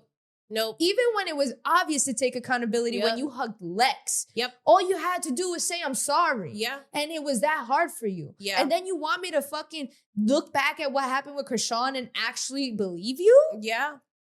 Yeah. The whole family's fucked up. We just gonna leave it at that. Whole family's fucked up. And you're so right, because who the fuck are the OGs? Because why the fuck is these side characters coming in talking like they've been on the season forever? You talking mad loud and confident like you know exactly, Biggie set people up. You talking loud and fucking wrong. Meanwhile, Natalie's begging Biggie to fight, trying to antagonize her to fight. Why the fuck would Biggie ever set herself? That is so fucking weird. But also, it's like Tesehki immediately thought Biggie was the one that hit her friend, which is weird because Biggie don't even fight. So why would you be going off on Biggie in this whole scene? I just thought, Tesehki, you're weird. Yes. You're weird. And that's what I'm saying. Like, I don't care what comes out of Tesehki's mouth. I don't care what excuse comes out of her mouth. This is there so are wrong. So many things that you did that was so fucked up that either one, you never been Biggie's friend because your automatic reaction was to hold her back. And it's like, so you're also a fake ass bitch. Which also reminded me of when Krishan was like, we were cool, we were making money together. Now when the cameras are on, you all of a sudden have a problem. It's funny because it's like, okay, so if you're good at being this fake with Biggie for this long, and now we're finally seeing the real truth come out, then how can I not look at the whole Krishan thing over again and be like, maybe Krishan was right. Maybe Krishan is telling the truth that when you're in Baddies and you're on camera, you do switch up. Because you fooled me. You fooled me. So how you can't be fake. Yeah. So now you got Temu over there going off, and she's in Tesehki's face saying that, she's upset that Tesehki's always fighting for her friends, and her friends are always letting, her fight her battles, and like Tesehki shouldn't have to be fighting all the time and all this stuff. And at some point, I kind of understood that, because it's like, you know what? Tesehki has said time and time again, she doesn't want to fight, but she knows how to fight. And that's why she gets treated differently. And that's why people look at her differently. However, she don't want to fight, right? So her friend of 20 years knowing that is like, I don't even want you to fight. I'm going to fight your shit for you, which I find it interesting. I'm wondering if it's also strategic, but then again, I don't know. They were friends for 20 years. So it may not be. This may be genuine. But then she starts saying that Biggie just likes to act like she's innocent and she be setting shit up and all this stuff. And I'm like, wow. Where is this strong ass hatred coming from? You don't even know Biggie. Where is this strong ass hatred coming from? Why are you so involved when you're not even an OG? You're not even a fucking cast member. You're not even in the plot. Like, this is crazy. You inserted yourself in the plot. Like, that's wild to me. Then you have Temu confronting Tay about beating up Summer. No. She didn't confront her. She literally deliberately said, let's talk about how Tay and Summer, so-and-so. And I'm like, why are you leading this entire scene? You're leading both of these scenes right now. We don't know who the fuck you are. The audacity. The audacity. How is this side bitch doing more work for the network than Tesehki? This, I swear, like, you don't hear Tesehki. You don't ever hear Tesehki do these conversations. No. Why the fuck do we hear her talk about, who are you to navigate? Who are you to navigate? That shit fucking irked me. I'm not gonna lie. I kept looking left and right because I was wondering what I was watching. I'm like, who is this girl and why is she in my face? Why do I know her name? Why do I see her? Because it's like, Tesehki, isn't this your job? Yeah. Isn't this the same thing you get criticized for? That you don't do enough? Yeah. This is and now your friend is outshining you? Yeah. Your friend is fighting your battles, treating you like you're a victim, treating you like you need someone to fight for you, even though you put 11 stitches in Amber's face? I know you said you felt for that, but it's like also Teseki's like, I don't need protection in the last scene. When Biggie was trying to say, like, you know what I mean? Where, in the last episode. Of course she's going to say that. Being naturally, that's being your environment. If you always grew up having to fight for yourself, of course you're going to say that. But that doesn't mean that you don't appreciate when someone does actually help you. Yeah, when it's called for. But Biggie? Yeah. Biggie is crazy. Do that with Summer. That's so weak. And that's the thing. Okay, you did it with Summer. Summer deserved it. Yeah. Summer deserved it. Like, you know what I mean? But not only did you come on here trying to fight Biggie, but then you think you're doing something when this is the weakest link of the bunch. Yeah. It's like you not doing nothing but looking stupid on the screen. Yeah, no, literally. And spreading lies. Because I don't know what you've watched, but whatever the fuck you think you're saying right now is not doing nothing because we literally, Biggie sets people up is the craziest thing I've ever heard. Biggie sets people up? And then they talk about the whole Tay-Tay and Summer thing. Yeah. And Tay-Tay goes on to explain how she saw security, so she walked this way to dodge this one because they was looking at her, and you know, Summer had no idea she was coming. So you're showing intent. Yeah. It was so ugly. And this was before the Biggie situation. So you already know that your friends, and granted, like I said, Summer deserved it. Right. Cool. I understand that. But you already know your friends are coming here to start and stick up for you. And that happened before this Biggie thing. Yeah. So you telling me your friends for 20 years that you couldn't put 2 and 2 together? Yeah. Please the audacity. the fucking bullshit, Tesehki. I see through your lies. You may fool all this young audience, but you got me all the way fucked up. You may have fooled me for all this time, because unfortunately your sister is more problematic, so it's easier to believe the person who's less problematic. Right, exactly. But at this point, I'm like, you're a fucking bitch, bro. It got me side-eyeing her for sure, bro. I was like, Tesehki, this is not a good look. So then Tesehki, she starts saying that the beef is so fake so y'all could dodge the real beef, where I thought that was fucking weird because what the fuck are you talking about? Yeah, what is that? What are you talking about? She's throwing shade at Biggie. She's throwing shade at Biggie. Y'all just Ciroc? No, just in general. Because after that whole situation, like she's saying the beef is fake. So y'all could dodge real beef. Like your beef with me is fake. So you could dodge real beef. But I don't know what the fuck that means. And I don't know what she meant by that. And why is that even a shade that you're throwing at Biggie? Because this whole shit started because of your friends. Because of your friends and because of you. And the thing is, Temu attacked Biggie for literally, it's not like Biggie got up. Nothing, for no reason. She was literally just talking and over-explaining herself the way she normally does. Yeah, she just hit her. And the girl just hit her. Yeah. So, yeah, that whole scene was so fucking weird. I just think everybody's weird. And honestly, I just wish Biggie would just start swinging back because not for nothing, Biggie had her pinned up against that tree. If you would have just swung, girl, you would have had that. But you did not swing at all. And I'm just like... And honestly, I don't blame Biggie for thinking this whole thing was set up. Yeah, of course not. I don't blame her because it's Baddies. But do you remember when we got the exclusive footage from one of our supporters? Yes. And we talked about this scene before even seeing the scene. And what happened is exactly what I said happened. That's exactly what happened. And it's crazy because I'm like, oh, they saying Biggie set someone up? They feel that Biggie set someone up? That's weird. Because that's what I heard. So I'm like, okay, this is not making no sense to me. And look how the whole thing just transpired that way. Fucking wild.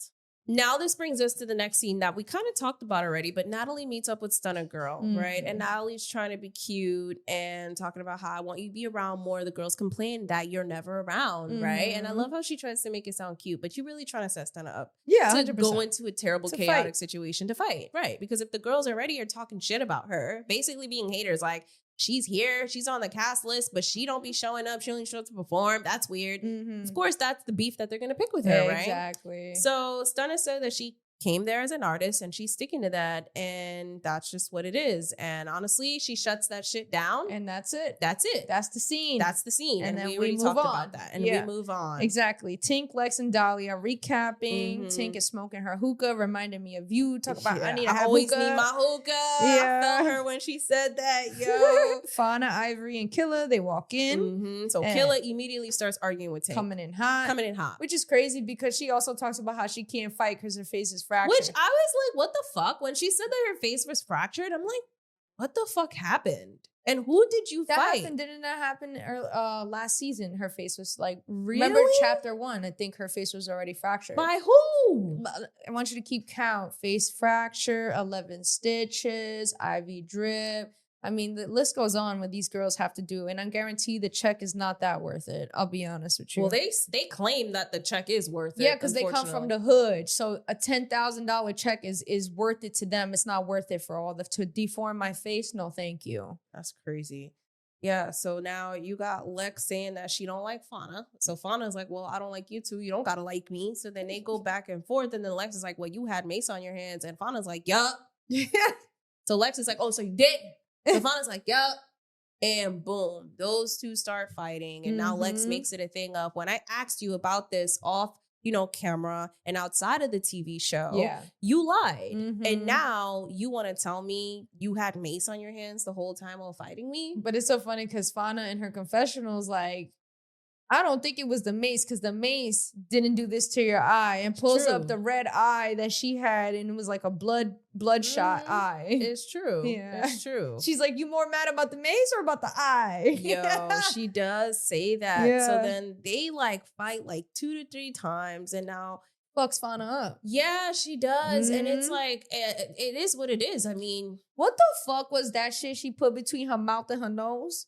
yeah, it was like a guard, it looked like. Girl, it was some shit that stuck out. It was so weird. It was like, I guess, to avoid getting a nosebleed. Oh, is and, that what like, that Yeah, was? I would assume. that shit looked like a bird beak. It looked crazy, but she did that to protect herself. She know who she fighting. So, it is what it is. And even hearing us talk about it is like crazy because it's just so wild that you even have to do this to protect yourself on these platforms, right? Mhm. So now Tommy and Summer they meet up at the house. with Lex and Dolly. Yeah. So Dolly says that okay, because Summer's like, I want to know my beef with you. Like, I don't want to keep fighting. Like, what's up? And Dolly's like, it's your mouth. Your mouth don't know how to stop. And Summer clocks her and says, well, my mouth been the same even when we were friends. So I don't know what Yeah. the fuck the problem is. Mhm. And so, Summer calls Dolly shiesty and Lex a sellout. And I think that's all we needed to know. That's all we needed to know because I feel Mhm. like that was like the perfect way to describe them. 100%. So, I'm not going to lie. They were arguing and it was obviously over dumb shit because Dolly at this point, she keeps saying it's over, but then she keeps trying to argue with Summer. Yeah. And then Summer is asking her, what did I do to you this season though? Mhm. Like, okay, all the shit you're talking about is from last season. What did I do to you this season? What Yeah. did I do to you? She's And she's been not answering. yeah. She's not answering. And I'm like, yo, I feel that because other than Dolly, nothing happened. You already fought her the first episode when y'all started filming, and that was it. And even then, that was for no reason because Summer didn't do anything. Dolly did mention though, like, once being friends with Summer, do you think it just comes from being hurt because of how much Summer really switched up on her? Like, I can see that's the only thing because Dolly did mention that. Like, she did we used to be mention that friends in the first episode. Yeah, she did. So she was like, we used to be friends, and now she don't give a fuck. No, in this argument too, back and forth. Oh, she yeah. was like, so, you got a mouth for someone I used to call my friend or some shit Yeah, like that. So yeah. you could tell, like, obviously, again, I mean, that's the only thing I can see why she's still hanging on to, like, her anger towards Summer. Yeah. I mean, I guess, but I'm happy that it's done. And they officially just said, if there is no issue, we don't have to keep going That's back it. and forth. And that was that. Mhm. So now Lex is like, okay, but what's up with you though? Pointing to Tommy and start this whole situation with Tommy. And Tommy is just not giving a fuck. Tommy said, what happened to your Colgate commercial? Yo, Tommy Tommy had me so weak arguing with Lex because I feel like Lex was so pressed. Yeah. And Tommy was just like, oh. Tommy's and just like, laughing. Yeah, she's like, you need to humble yourself. Yeah, like I was here before you. Like, and then Lex, but I'm here too. We on the same platform. What does that say about you? I'm here too. And I'm just looking at this and I'm like, wow, this is like really crazy. So I don't know. To me, I was like, okay, are you gonna attack Tommy? You're gonna argue? Like, I don't know what the situation is. But I did realize, like, when Summer did try to say anything, Lex was getting real disrespectful to Summer. She was like, well, I'm not talking to you, bitch. All this stuff, telling her to shut up. And I'm like, all right. It's a lot for me. I'm not going to lie to you. Like, you don't need to be talking to Summer like that. If anything, you don't need to talk to her at all. Just ignore her. Like, she's not even there. Just talk to Tommy. No, I disagree. At the end of the day, like, Summer did do her dirty, did embarrass her. Like, you know, there's definitely some deeper, like, I wouldn't say hatred, but dislike towards Summer. So it's like, of course, when you hear her fucking mouth, it's going to trigger you, right? But I will say, though, like, especially in the last episode 10, where like we see Lex spin on Fania, but also in this, I started looking at Lex here too. I'm like, you know, you are so different than when you first came in. Very different. Like you are, you literally embodied what Baddie was, and she does a great job at it. Like she's really good at being fake, navigating conversations, starting the beef. She's fights, like she's pretty. She's really good at being a baddie. But it's so interesting, like, to see how when she first came in, mad, innocent, humble. Yeah, nice. Now you talking to Tommy crazy when Tommy's been in the game for a very long time. Yeah. Like, it's so interesting to see what this environment does to people over time. No, literally, because I really was looking at her very different. Like, even as she was like fighting Fania, like she really talking like her shit don't stink because she's like undefeated heavy hitter. That's what she calls herself. So she was just moving like that throughout the entire episode. And I'm like, oh, okay. And then in the next one too, where she spit on Fania, I'm like, wow. And twice. And Tink was right to say, was it Tink or Dolly? Hog spit. That was the perfect description. That was the perfect description because it was dripping off her edges. Bitch. It was like, wipe it, please. How do you even spit like that? That shit was nasty. Her mouth big as hell. She got mad saliva in it. Bitch was saving that shit since last night. Bro, since last season, bitch. Yeah. Mad fucking spit. Cause what the fuck? That's a manly ass spit, bitch. Oh, it was so nasty. I was like, oh. It took up space in the screen. It was all over her big ass edges on her forehead. That was a mad spit. That was a wide area of spit to cover. Yeah, that was a wide area that the spit covered, bro. Shit looked like, it did look like cum. Yeah. And that's why Tink said look like she got a whole nut on her head. It's so bad. So bad. This is an explicit episode. Oh. So now we're going into fucking episode 10, y'all. Lord have mercy. Episode fucking 10. Listen, y'all, thank you guys for really riding with us. If you made it this far. Yes. You made it this far. Thank you for sticking around because this is definitely a fully loaded episode for sure. It sure is. It sure is. We packing in 3 episodes in this bitch. Yes, we are. Catching up. So the girls are headed to Vegas. Going to Vegas. They're on the Baddie bus. Yes. And so Rock literally comes on and says, don't let pressure hit me. If that bitch coming and start talking to you, just hit her. And they all think she's crazy. And she's like, no, I'm dead serious. Yeah, she starts beef. She's dangerous. And she's saying this. And now, what the fuck? Wet and Amber humping each other in the back of the bus. What the fuck was that about? That shit had me cracking up. Because Amber was like, I'm going to let it. But she's like, but I need more ass because ain't nothing in that. She said, wet ain't thick enough. I'm going to need somebody else. Got bones. Like, what bones? For real. Skeleton bones, for sure. Just humping against skeleton bones. So pressure literally after Ciroc warns everybody, comes on the bus and says hi. No, I don't think she even said hi. No, she does. She says hi, and it's funny because it's hi. That the voice she does, she's like hi, and immediately hits DTV. Yep. And as that happens, Ivory hits her like you boom. hear. I told you. Fucking Ciroc in the background puts on this Batman ass mask. Bro, I don't know what that was. I don't know what that was. Was that to protect her nose or something? Because she said her nose was wiggly. Yeah. This This is crazy. Yo, this whole shit is ridiculous. These girls better be getting paid at least Bro. $30K for something like this. Like, this is crazy. So they really did look like a Batman man. Jody turned into Bruce. Batman, bro. I'm like, what the fuck is that? Next thing you know, shit was crazy. Now Ivory fighting fucking with DTB. Yes. They both attacking Pressure. Yes. Because Pressure's Ivory called her a 40-year-old crackhead, 8-foot ass bitch. Yes. And then you got a lot of shit going on, obviously, because one person came in starting a fight with one person.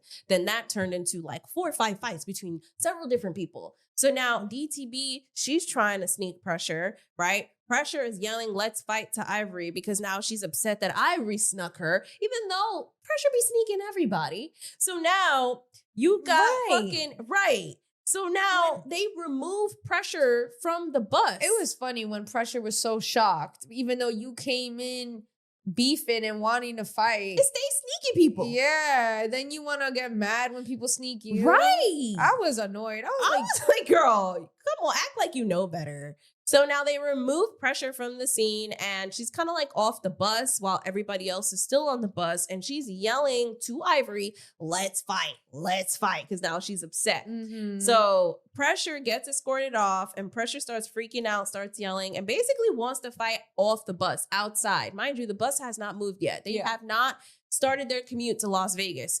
So now Pressure is saying that she wants to fight, how DTV and Ivory need to come off, because then TT went off the bus with her because TT kind of had her back, because I think TT kind of jumped in too and tried to hit DTV. Mm-hmm. So now everyone's confused. So now Pressure is yelling to Ivory that TT, she out here with me. So Ivory's like, what the fuck TT gonna do with me? TT can't do nothing with me. You know Ivory, big ego. She's like, she not doing shit, blah, blah, blah, blah, blah. And boy, oh boy. I don't know. TT definitely gave her something. TT put her through there. Her 2-pound ass put her through there. When they were in the bus. When they were on the bus. And it's funny because even on that scene, at some point, Hurricane M hits DTB because they were all jumping in. So I found it funny that like TT eventually had a problem with Hurricane about that whole thing. When it's like, you rewatch it, she actually had your back multiple times. And then Scarface ET stopped her. Literally stopped her from trying to jump in. So it's like, okay, what do you like? I don't know. I don't like that TT's acting like that towards Hurricane M, especially since y'all came in from Baddies Gone Wild. You know, so it was weird to me. So I don't know. That shit was fucking weird. I'm not gonna lie to you. So now basically they're all fighting and it's the same bullshit. They fight outside, then they fight inside. And then, TT and Ivory, they have their go. It's crazy. And then, you know, Ivory, you can tell she got a little humble. She a little mad though. So now she's really mad. So she's going off. She wants to fight. TT's not trying to fight. She's trying to catch her breath. And now I don't even know how this happened, but a lot of people are upset with TT because you're taking on Pressure's battles. No one likes Pressure. Pressure comes in starting for no reason. And now you look dumb, which is what ET even said in her confessional. Like, I feel bad for you, but like, girl. Yeah, because you said Tavian and what's her name? Ciroc. And making fucking TT bleed in the eye. You know why? Because Ciroc hit her with her phone. If you rewind it, when Ciroc lunges at her, her phone is in her hand. So she's hitting her with the hand that has the phone in the hand. And that is what caused the gash, which is crazy. Because I'm like, oh, she had the phone in her hand the whole, because when they replayed the slow-mo. Yeah, because I was like, Tavy didn't do that. It didn't look like she got near the face. No. But then when fucking Ciroc came, she had the phone in her hand. And that's how that happened. So that shit was just really wild. Yeah. So yeah, I mean, honestly, like in recap, right? Like there's a lot of back and forth in this bus between Pressure, DTB, Ivory, TT, Hurricane M, whatever. They going back and forth. Y'all seen the episode. It's a lot of that. But I will say, I want to pick up though, when DTB, they finally got they got TT and Pressure on a separate van. They're going to go to Vegas separately. DTB's coming up and Amber is by the door. Out of nowhere, DTB sneaks Amber. Sneaks her, and fucks her. Like, well, no, starts swinging. But then out of nowhere, E.T. sneaks Amber in the middle of them fighting. No. So what happens is after DTB snuck her, we find out that DTB and Amber were on a separate show and Amber had fought her or whatever. And like they had that. beef on They that had show. beef. So Right. this was her moment to get her back. But then E.T. tried to stop it and was like, don't fight. And Amber's like, no, she snuck me. I need that now. So then E.T.'s like, okay, I'm going to let you have it. Wait 5 seconds. And now I'm jumping in too because Amber snuck her when E.T. had mace in her eyes and couldn't see. Yeah. Crazy. And obviously Crazy. Amber's like shooketh because she has 11 fucking stitches in her head. Yeah. And honestly, that shit was crazy because I'm like, really, DTB out of all times? she was activated. I feel like that whole back and forth with pressure. And then she even hit Hurricane him for no reason. Yeah. Like all that back and forth, just she was activated. So when, by the time she fought Amber, of course, Amber was losing that. Like at this point, she was done. E.T. fucked her up. Yeah, Had that her was on the so floor. bad. That was so bad. I was like, damn, I get it. E.T., you got your lick back, but damn, like, were you even thinking about getting your lick back? Or you just waited until DTB got her lick back to do it? Like, that was weird timing. She said she gave her 5 seconds because she tried to stop it because she thought it was too chaotic. But she said, oh, okay. Yeah. I'm going to get you back, but harder. No, literally. So she kind of like snuck her too during that situation with DTB where I was like, damn, yo, this shit, ain't nobody safe on this show. Nobody. Because that's exactly what DTV said. You thought you was safe? Yeah, she said, you thought I forgot, bitch. So now the bus finally takes off. Yes, and they show the aftermath of the bus looking crazy, security guard looking slumped out. Security looking slumped out, laying back on the chair like he had a whole hard days of work, which he did. He did. He did. And one of the security guards, the female one, she had long braids. It was in the middle of the fight with Neek and them. She was getting pulling pulled. her braids were getting pulled. I was like, oh hell no. Yeah. You should know better. It's funny because I always looked at that one security guard like, damn, like I respect you as a woman being in there, like a big bitch, really like being a security guard. Yeah, like you gotta really either being paid very good or like you this is what you love because as a woman I'm gonna become a baddie too. Bitch. We can all fight. Right. That's what, like, how the fuck do you do that as a woman? I'm surprised she had her hair long like that. Usually it's picked up. It's up in a bun. But her, I saw her hair getting pulled. I was like, ooh. Oh, hell no. I'll start swinging. Yeah. Equal rights, bitch. We women. Equal rights. Let me go get a good one out of me today. Literally, like, I thought the same thing. I was like, oh, hell no. Your braids, they pulling that shit. Yeah. Girl. She got strong scalp. Yeah, but even with the men, when they have locks and it's down, they be getting their shit pulled. Remember the guy? Men are strong. No, it don't matter though. That guy was getting tore up by Tesehki. Yeah. His hair was getting ragged like a fucking ragdoll, getting pulled from left to right while she's also hitting Amber. Yeah, it's crazy. It's crazy. That's true. He was getting decked in his face hard by Tesehki. Like, that's crazy. And your hair was getting pulled, bro. Yeah. And it's crazy. Yeah, they 100%. better be getting paid worth it because they go through a lot, these security guards. Yeah, 100%. They better be. But anyway, so they finally get to Vegas. Yes, finally. They get to Vegas, and now we see a scene where Killa and Fana, they meet up with Natalie. Okay? And now this is where Natalie says that she wants to do something fun with the girls, that the show is sold out in 24 hours. And then she asked Killa, like, what you think we should do for fun? Why Killa say dodgeball? That shit was crazy. I'm like, girl, you guys already beat each other up. Now you want to throw balls at each other?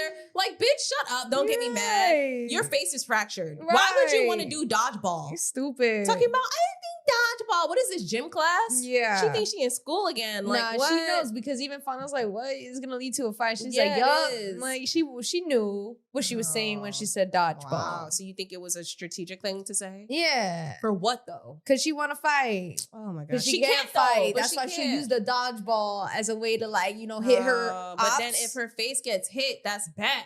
Nobody hitting, nobody facing her, whatever.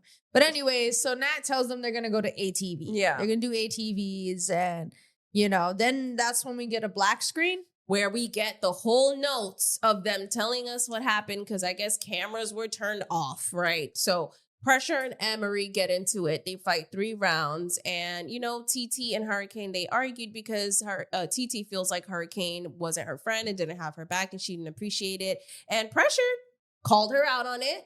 and was being very disrespectful. So then they fought. And then TT was like, why you wasn't fighting like this for me on the bus? Why you wasn't fighting like this? And claimed that she fought real hard when she fought Pressure. And Lex, knocked on the door. TT let her in. Lex broke it up. And then Lex was like, what the fuck just happened? So and that's where the scene begins. that's where it picks up from. So they talked to Lex about that whole situation. I'm not gonna lie, I was over it. I was really over it. But Lex tells the girls, Natalie has ATVs planned for us. But I thought it was cute that Tommy took the girls to a racetrack. That was fucking fire. That was cool. I was like, that's more fire than the ATV. Yeah, 100%. They've done ATVs already. Yeah. So like the racetrack was lit, but I wish they had like the dash cam to show Their the girls. faces? Yes, to show their reaction. I would love to see Wet West's face, bitch. She said she was not having a good time. So that would have been so funny to see the reaction. But they didn't do that. But of course they did that with the ATV rides. And I'm like, how many times have we seen these bitches do this though? Like, I'm over it. Exactly. The racetrack was so fun. And I wish, because they had like the actual drivers too, I wanted to see the girls' reaction so bad, getting thrown around in a fucking racetrack. That was lit. Yeah, that was cool. And that's also the same scene where you see Tommy tell Summer she has to sit down and talk to her friend Treve. Yeah. Because, what happened the other night can't happen again. Right. And she controls the whole situation. And her and Treve, I mean, they barely talked about it, but you could tell that Treve don't remember. That's how drunk she was. Yeah, she doesn't. She doesn't. So it's kind of like one of those things where you really can't say nothing. And like, she just apologized because she's like, yeah, I was drunk. Yeah, but, Summer apologized. And it was cute. They made up and they got over it. And that's what a real friend like Tommy fucking does when her two friends are arguing. Unlike fucking whack, weird ass fucking Tesehki. Right. So that was done. And then she invited a few of the girls. So a couple of girls she invited was Wet, Amber, and Hurricane. Who else? Hurricane, and who else did she invite? I didn't write that down. Oh, Neek. There you go. Yeah. Amber, Hurricane, Wet, and Neek were invited. And then Tommy talking about, if anyone fuck with Natalie, you don't fuck with me. Yeah. I was like, girl. Since when? Right. Talking mad shit. Girl, you know they are not going to pick a side right now. Like, you barely know these girls. Trying to get them to pick a side is crazy. It's so funny. Right. So now we see the girls doing the ATV and it's cute. But then right after they're done, they don't even let any space happen. No time, nothing. Right after they're done, they line up, form a circle. Big Lex brings up the situation that happens. Like a perfect production pad. That's what I'm saying. Like, she's perfect. Perfect. Very good at that. She brings up what happened on the bus with Pressure and TT. Scarface says that, she heard that Emery and Pressure fought because TT set it up. So then Big Lex clarifies that. And she's like, no, I was there. That's not what happened. And they set the record straight with Big Lex. So now, of course, the hookah lounge situation gets brought up with Lex and Fania. No, you missed this. So Hurricane M actually, Natalie calls, FaceTimes her. She calls her. But I didn't write that down. I like that she did, because as Lex is saying, like, trying to clarify what actually happened, right? Natalie goes, oh, she's actually, I'm going to FaceTime her right now because she just texted me. And because Natalie's like, I seen Hurricane fight for TT. Like, and I like that she did that because it's true. Because that's the first thing when TT was saying that too. I was like, but I seen Hurricane fight for you. So I'm confused. So Natalie brings it up. Like, what's the issue? Like, is this really a thing? And Hurricane clarifies that she's not fighting the fight that TT inherited because of Pressure. Because at the end of the day, she was fighting because of Pressure, not because people had problems with her. And I understand that. Because she don't fuck with Pressure like that. Like, you know what I mean? And that's valid as fuck. And Natalie Claire, she's like, oh, that makes sense. Like, you know what I mean? Like, that's valid. That's why Lex got on the confessional, like, well, they need to have a talk because there's the... I'm like, shut up, bro. Like, you shut up. Yeah, literally. So, I totally... Girl, I did not write that shit down. I was over it. I was like, can we just get this over with? I think this was when I was tiring out. This last episode, I was like, all right, I'm ready to go sleep. So now they bring up the situation with the hookah lounge with Lex and Fania. They argue about it again. Lex drops a bomb and said, but you like me and wanted to eat my pussy as they're arguing. So now I'm like, whoa. Clearly I woke up now. So I'm like, whoa. You up again. The lesbian action. Everybody's like, what? Like Scarface, her face, she's just like, oh, Tink is like, what the fuck? Dolly's like, what the fuck? Yo, Dolly's like, these girls, man. They see these girls. I can't do her accent for shit, yo.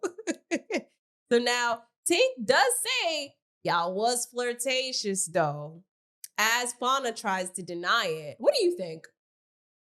You think that's the truth? I think it's the truth, low key. You do? Low key. Yeah. You think it's the truth or you want it to be the truth? No, I think it's the truth. Remember when she said, I'm trying to find out, I'm trying to be next? You remember that? Oh my God. Shit, I'm trying to be next. I feel like, yes, she did, but that was how many seasons But even ago? before that, there How was many that was last season. Right. But there were speculations. I just feel like about them too for a minute. Yes, but I also feel like it's such a cop-out to say one lesbian because she's like into girls wants to eat your pussy. Like, she said that. She said, you want to eat my pussy. I know. That's what I just said. I'm like, I feel like it's such a cop-out. I feel like Lex is thinking too highly of herself, 1. I think that not everyone wants to eat your pussy, 2. And 3, you know, there is a possibility that people can get turned off because of how you've been acting. And like, I feel like Fana, I don't know. I feel like Fana's just a little bit more mature in a sense where she can probably see how Lex is a production pet. And that to me would be a turnoff. Like, yeah. So I don't know. But that doesn't mean that she wasn't interested though. That's why she said as in past tense. Okay. Duh. That doesn't mean currently, but that's in the past. And there may be some truth to that. Maybe there's curiosity, but I feel like also not no more, bitch. Yeah, but that's what she's saying. She's saying you said. She's not saying you said this today, or you're saying this, but she said you said. So this is past tense, okay? Tink confirmed it for me. She said y'all was flirtatious though. Like, that shit is crazy. So now Lex and Fana are arguing because of the whole stupid Mace thing that she lied. Right. So now I think who clocked it in their confessional? They were like, okay, but that was last season. Like, that was that long. Was it E.T.? Was it E.T.? I don't remember who it was, but it was like, why now? Why now? Like, that already happened. Why didn't you get that then and there? But Lex already, it was E.T. And Lex confirmed why, though, because it's because she was lying this whole time. Yeah. And finally admitted the truth. Yeah. And then she had her look stupid online, too. Like, she had her look stupid. So I'm pretty sure it was just one of those things. She's like, okay, I'm getting my shit back because you... Mace, that's dangerous. That's dangerous. Like, you know? So, yeah, Fana put on her mouth guard and, you know, that's when Lex spits on her. And they fight. And then she spit on her again. Well, no, she tried to fight, but it wasn't happening. And then Fana found a rock on the floor. She tried to pick up a rock. And tried to throw it at her, but Lex obviously ran. Yeah. And that's pretty much the episode. That is the episode. Hallelujah. We are finally done, y'all. If y'all made it this far, definitely comment that y'all made it this far in the chat, yo. Let us know if you missed us. Comment, yo, for real, because this was a lot. We did this for y'all, yo. This for y'all. It feels nice though. Like, we missed this. We missed the baddies recaps. I missed y'all specifically. Love when y'all for sure share your opinions on everything. So whatever we said today, please let us know.